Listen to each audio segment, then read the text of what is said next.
Hello friends, welcome back to my channel. ಇದು Friday afternoon blog. ಇವತ್ತು ಬೆಳಿಗ್ಗೆ ಎಲ್ಲ ತಿಂಡಿ ಎಲ್ಲ ಮುಗಿಸ್ಕೊಂಡು ಆದಮೇಲೆ ಒಂದು 11 o'clock ಹಂಗೆ ಏನಾದ್ರು ಸ್ನ್ಯಾಕ್ಸ್ ತಿನ್ನಬೇಕು ಅಂತ ಅನಿಸ್ತಿತ್ತು. ಇಲ್ಲಿ ಮಾರ್ನಿಂಗಿಂದನೂ ಫುಲ್ಲು ಮಳೆ ಅಂದರೆ ಸಿಕ್ಕಾಪಟ್ಟೆ ಮಾರ್ನಿಂಗಿಂದ ನಾನ್ ಸ್ಟಾಪ್ ಆಗಿ ಬೀಳ್ತಿದೆ. ಸೊ ಇವಾಗ ರೈನಿ ಸೀಸನ್ ಆಗಿರೋದು ಏನಾದ್ರು ಬಿಸಿ ಬಿಸಿ ಸ್ನ್ಯಾಕ್ಸ್ ತಿನ್ನಬೇಕು ಅಂತ ಅನಿಸ್ತಿತ್ತು. ಅದರಲ್ಲಿ ಇವತ್ತು ಬೆಳಿಗ್ಗೆನೇ ಶುರುವಾಗಿರೋದ್ರಿಂದ ಮಳೆ, ಅದಕ್ಕೆ ಏನಾದ್ರು ತಿಂಡಿ ಎಲ್ಲ ಮುಗಿಸ್ಕೊಂಡು ಏನೋ ಸ್ನ್ಯಾಕ್ಸ್ ಸ್ವಲ್ಪ ತಿನ್ನಬೇಕು ಅಂತ ಅನಿಸ್ತಿತ್ತು. ಹೇಗೂ ಮನೆಯಲ್ಲಿ ಬ್ರೆಡ್ ಇರೋದ್ರಿಂದ ಇದನ್ನೇ ಇವತ್ತು ಬ್ರೆಡ್ ಚೀಸ್ ಟೋಸ್ಟ ಮಾಡ್ಕೊಳ್ಳೋಣ ಅಂತ ಹೇಳ್ಬಿಟ್ಟು, ಹೆಂಗೂ ಚೀಸ್ ಬೇರೆ ಇತ್ತು ಮನೆಗೆ. ತುಂಬಾ ಚೆನ್ನಾಗಿರುತ್ತೆ ಇದಂತೂ. ಸೊ ಬಿಸಿ ಬಿಸಿಯಾಗಿ ತಿಂದರೆ ಸೂಪರಾಗಿರುತ್ತೆ. ನಾನು ಲಾಸ್ಟ್ ಟೈಮ್ ಒಂದು ಸಲ ಇದೇ ಥರ ನಾನು ಓನಾಗಿ ಇದನ್ನು ಮಾಡ್ತಿದ್ದೆ, ತುಂಬಾ ಚೆನ್ನಾಗಿತ್ತು. ಈಗ ಇದಕ್ಕೆ ಒಂದು 2 ನಾರ್ಮಲ್ ಬ್ರೆಡ್ಡೇ ತೊಗೊಂಡಿದ್ದೀನಿ ಇವತ್ತು, ಮಿಲ್ಕ್ ಬ್ರೆಡ್ ಇದು. ಇದಕ್ಕೆ ಮೊದಲಿಗೆ ಬ್ರೆಡ್ ಸ್ಲೈಸ್ಗೆ ಮೊದಲಿಗೆ ಟೊಮೊಟೊ ಸಾಸು ಅಥವಾ ಟೊಮೊಟೊ ಕೆಚಪ್ ಯಾವುದಿದ್ರೂ ಓಕೆ, ಅದನ್ನು ಅಪ್ಲೈ ಮಾಡಿಬಿಟ್ಟು ಆಮೇಲೆ ಮಯೋನೀಸ್ ಹಾಕ್ಬಿಟ್ಟು ಅಪ್ಲೈ ಮಾಡಬೇಕು. ನಾನಿವತ್ತು ವಿಬಾಬ್ರದ್ದು ಎಗ್ಲೆಸ್ ಮಯೋನೀಸ್ ಯೂಸ್ ಮಾಡ್ತೀನಿ. ಇದಂತೂ ತುಂಬಾ ಚೆನ್ನಾಗಿರುತ್ತೆ, ತುಂಬ ಟೇಸ್ಟಿಯಾಗಿರುತ್ತೆ. ಇದು ಮೈನಸ್ ಅಪ್ಲೈ ಮಾಡಿದ್ದಾಮೇಲೆ ಇದಕ್ಕೆ ಚಿಲ್ಲಿ ಫ್ಲೆಕ್ಸ್ ಹಾಕ್ಕೋಬೇಕು. ನಿಮ್ಮ ಹತ್ರ ಏನಾದ್ರು ಚಿಲ್ಲಿ ಫ್ಲೆಕ್ಸ್ ಇಲ್ಲ ಅಂತಂದರೆ ಪೆಪ್ಪರ್ ಪೌಡರ್ ಯೂಸ್ ಮಾಡಿ. ಸ್ವಲ್ಪ ಪೆಪ್ಪರ್ ಪೌಡರ್ ಜಸ್ಟ್ ಲೈಟಾಗಿ ಡಿಪ್ ಮಾಡಿದ್ರೆ ಸಾಕಾಗುತ್ತೆ. ಈಗ ಇದಕ್ಕೆ ಜಸ್ಟ್ ಒಂದು ಪಿಂಚಷ್ಟು ಸಾಲ್ಟ್ನ ಹಾಕ್ಕೊಂಬಿಟ್ಟು ಇದಕ್ಕೆ ಇವಾಗ ಚೀಸ್ನ ಗ್ರೇಟ್ ಮಾಡಬೇಕು. ಇದು ನಿಮ್ಮ ಹತ್ರ ಚೀಸ್ ಸ್ಲೈಸ್ ಇದ್ದರೆ ಚೀಸ್ ಸ್ಲೈಸ್ನ ಯೂಸ್ ಮಾಡಿ, ಇಲ್ಲ ಅಂತ ಈ ಥರ ಕ್ಯೂಬ್ಸ್ ಏನಾರು ಇತ್ತು ಅಂತಂದರೆ ಅದನ್ನೇ ಸ್ವಲ್ಪ ಗ್ರೇಟ್ ಮಾಡಿಬಿಟ್ಟು ಹಾಕ್ಕೊಳ್ಳಿ. ಇದಂತೂ ನಾನು ಓನಾಗಿ ಟ್ರೈ ಮಾಡಿದ್ದು, ತುಂಬಾ ಚೆನ್ನಾಗಿತ್ತು. ಇದು 3rd ಟೈಮ್ ಅನಿಸುತ್ತೆ ನಾನು ಮಾಡ್ತಿರೋದು.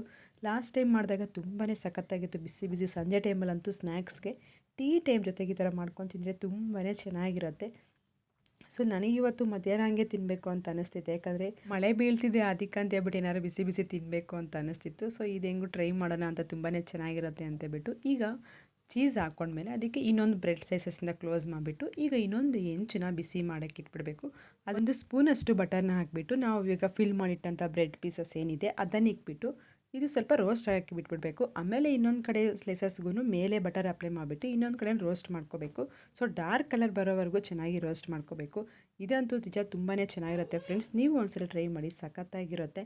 ಸೊ ನನಗೆ ಈ ವೆದರಿಂದ ವಾಯ್ಸೂ ಚೇಂಜ್ ಆಗಿ, ಅದಕ್ಕೆ ನಾನು ಬಟರನ್ನು ಸ್ವಲ್ಪ ಕಮ್ಮಿನೇ ಯೂಸ್ ಮಾಡ್ತೀನಿ, ಯಾಕಂದರೆ ಈಗಲೇ ಗಂಟ್ಲಿನ ಮೇಲೆ ಇನ್ಫೆಕ್ಷನ್ ಆಗಿಬಿಟ್ಟಿದೆ. ಇನ್ನೂ ಸ್ವಲ್ಪ ಬಟರ್ ಜಾಸ್ತಿ ತಿಂದರೆ ಇನ್ನೂ ಜಾಸ್ತಿ ಆಗುತ್ತೆ ಅಂತ ಹೇಳ್ಬಿಟ್ಟು ಈಗ 2 ಕಡೆಯೂ ಚೆನ್ನಾಗಿ ಟೋಸ್ಟ್ ಮಾಡ್ಕೊಂಬಿಟ್ರೆ bread cheese slice toast ready ಆಗುತ್ತೆ. ಇದಂತೂ ನಿಜ ಸೂಪರಾಗಿರುತ್ತೆ. ಇವಾಗ ಕಟ್ ಮಾಡಿ ತೋರಿಸ್ತೀನಿ ಯಾವ ರೀತಿ ಚೀಸ್ ಎಲ್ಲ ಮೆಲ್ಟ್ ಆಗಿರುತ್ತೆ ಅಂತ.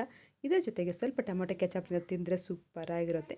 ನೀವು ಒಂದ್ಸಲ ಟ್ರೈ ಮಾಡಿ, ಸಖತ್ತಾಗಿರುತ್ತೆ. ಈ ಥರ ಬ್ರೆಡ್ ಟೋಸ್ಟನ್ನು ನಾವು ಸಂಜೆ ಟೀ ಟೈಮ್ಗೋ ಅಥವಾ ಮಕ್ಕಳಿಗೆ ಏನಾದ್ರು ಸ್ಕೂಲಿಂದ ಬಂದ ತಕ್ಷಣ ಈ ಥರ ಸ್ನ್ಯಾಕ್ಸ್ ಮಾಡಿಕೊಡಿ, ಅವರು ತುಂಬಾ ಇಷ್ಟಪಟ್ಟು ತಿಂತಾರೆ, ತುಂಬ ಹೆಲ್ದಿಯಾಗೂ ಇರುತ್ತೆ. ಹಾಗೆ ನಾವೇನಾದ್ರು ಮಾರ್ನಿಂಗ್ ಬ್ರೇಕ್ಫಾಸ್ಟಿಗೆ ಈ ಥರ ತಿನ್ಬೋದು, ಯಾಕಂದರೆ ಸ್ವಲ್ಪ ಲೈಟಾಗಿ ತಿನ್ನಂಗೆ ಇರುತ್ತೆ. ಹಾಗೆ ಇವತ್ತು ಮನೇಲಿ ಬೇರೆ ಈ ಥರ ಹಾರ್ಮೋನ್ ಇನ್ಬ್ಯಾಲೆನ್ಸ್ ಆಗಿರ್ಬೋದು, ಅಷ್ಟೇ ಅಲ್ಲ PCOD PCOS ಪ್ರಾಬ್ಲಮ್ ಆಗಿರ್ಬೋದು, ವೆಯ್ಟ್ ಲಾಸ್ಗೂ ತುಂಬಾ ಹೆಲ್ಪ್ ಆಗುತ್ತೆ. ಈ ಥರ ಪೌಡರ್ ಬೇರೆ ಖಾಲಿಯಾಗಿತ್ತು.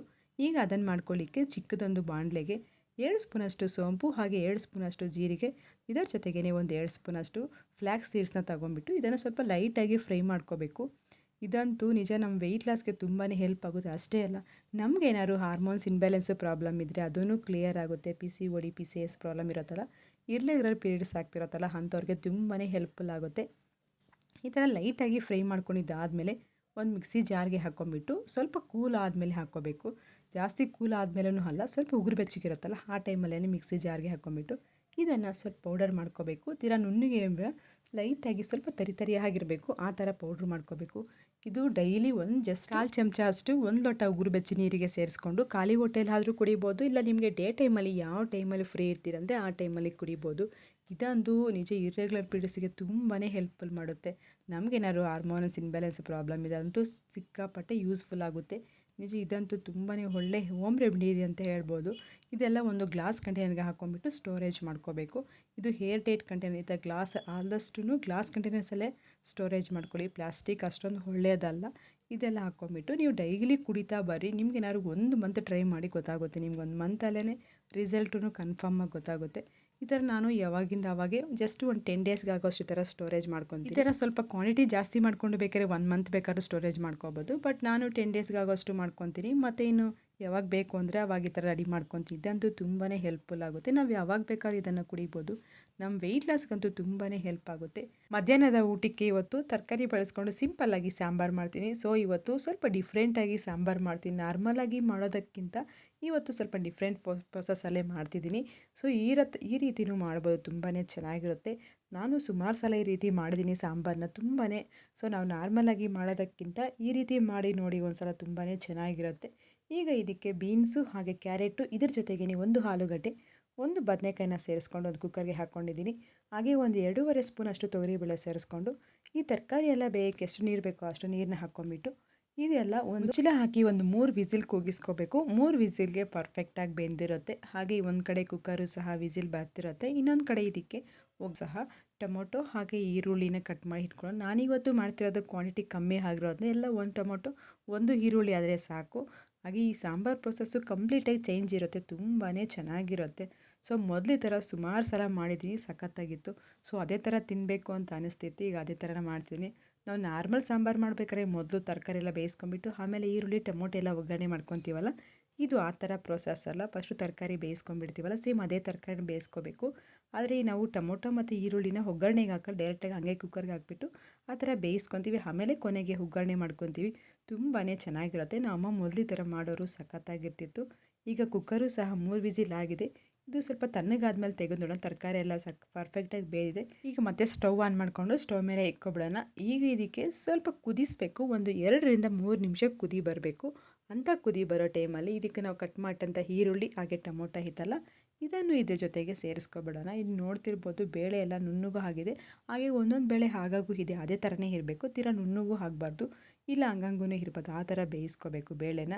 ಇದಕ್ಕೆ ಟೊಮೊಟೊ ಮತ್ತು ಈರುಳ್ಳಿನ ಹಾಕಿಬಿಟ್ಟು ಎಲ್ಲ ಒಂದು ಸಲ ಚೆನ್ನಾಗಿ ಮಿಕ್ಸ್ ಮಾಡ್ಕೊಳ್ಳೋಣ. ಹಾಗೆ ನಮಗೆ ಸಾರು ಕ್ವಾಂಟಿಟಿ ಇನ್ನೂ ಜಾಸ್ತಿ ಬೇಕಲ್ವ, ಅದಕ್ಕೆ ಸ್ವಲ್ಪ ನೀರನ್ನ ಹಾಕ್ಕೊಳ್ಳೋಣ. ನಮ್ಗೆ ಎಷ್ಟು ನೀರು ಬೇಕೋ ಅಷ್ಟು ನೀರನ್ನ ಹಾಕ್ಕೊಂಬಿಟ್ಟು ಚೆನ್ನಾಗಿ ಕುದಿಸ್ಕೋಬೇಕು. ಯಾವ ರೀತಿ ಇವಾಗ ಸ್ವಲ್ಪ ತೆಳುವಾಗೈತಲ್ಲ, ಸಾರೆಲ್ಲ ಸ್ವಲ್ಪ ಗಟ್ಟಿ ಆಗೋವರೆಗೂ ಚೆನ್ನಾಗಿ ಕುದಿಸ್ಕೋಬೇಕು. ಹಾಗೆ ಇದರ ಜೊತೆಗೇ ರುಚಿಗೆ ತಕ್ಕಷ್ಟು ಉಪ್ಪನ್ನ ಸೇರಿಸ್ಕೊಂಬಿಟ್ಟು ಈಗ ಇದಕ್ಕೆ ಸಾಂಬಾರು ಪೌಡರೆಲ್ಲ ಸ್ಪೈಸಸ್ ಎಲ್ಲ ಆ್ಯಡ್ ಮಾಡ್ಕೋಬೇಕು. ಇದಕ್ಕೆ ಸಾಂಬಾರು ಪೌಡರ್ ಒಂದು 2 ಸ್ಪೂನಷ್ಟು, ಹಾಗೆ ಖಾರಕ್ಕೆ ತಕ್ಕಂತೆ ಖಾರದ ಪುಡಿ, ಒಂದು ಪಿಂಚಷ್ಟು ಅರಿಶಿನ ಸೇರಿಸ್ಕೊಂಬಿಟ್ಟು ಎಲ್ಲ ಒಂದು ಸಲ ಮಿಕ್ಸ್ ಮಾಡಿ ಕುದಿಯಕ್ಕೆ ಬಿಟ್ಬಿಡೋಣ. ನಿಜ ಈ ಸಾರಂತೂ ಬಿಸಿ ಬಿಸಿ ಮುದ್ದೆ ಜೊತೆಗೆ ಇಲ್ಲ ರೈಸ್ ಜೊತೆಗೆ ಸೂಪರಾಗಿರುತ್ತೆ. ಈ ವೆದರ್ಗಂತೂ ಈ ಥರ ಸಾರು ತಿಂದರೆ ಸಖತ್ತಾಗಿರುತ್ತೆ. ಹಾಗೆ ಹೆಂಗೆ ಕುದಿಸ್ಕೋಬೇಕಂದ್ರೆ, ಈರುಳ್ಳಿ ಹಾಕಿರ್ತೀವಲ್ಲ ಅದೆಲ್ಲ ಒಂದು ಅರ್ಧದಷ್ಟು ಬೇಯಿಸ್ಕೋಬೇಕು. ಹಾಗೆ ಟೊಮೊಟೊನೂ ಅಷ್ಟೇ, ಜಸ್ಟ್ ಸಾಫ್ಟ್ ಆದರೆ ಸಾಕು, ತುಂಬ ಬೇಯೋ ಅವಶ್ಯಕತೆ ಏನಿಲ್ಲ. ಹಾಗೆ ಇದರ ಜೊತೆಗೇ ಸ್ವಲ್ಪ ಹುಣಸೆ ಹುಳಿ ರಸ ಸೇರಿಸ್ಕೋಬೇಕು. ಸ್ವಲ್ಪ ಹುಳಿ ಇರುತ್ತಲ್ಲ ಸಾರು, ತುಂಬಾ ಚೆನ್ನಾಗಿರುತ್ತೆ. ಒಂದು 10ರಿಂದ 15 ನಿಮಿಷ ಕುದಿಯಕ್ಕೆ ಬಿಟ್ಬಿಡೋಣ. ಒಂದು 15 ನಿಮಿಷ ಆದಮೇಲೆ ನೋಡೋಣ. ನೀವು ನೋಡ್ತಿರ್ಬೋದು ಸಾರೆಲ್ಲ ಒಳ್ಳೆ ಹದಕ್ಕೆ ಬಂದಿದೆ, ಸ್ವಲ್ಪ ಗಟ್ಟಿನೂ ಆಗಿದೆ.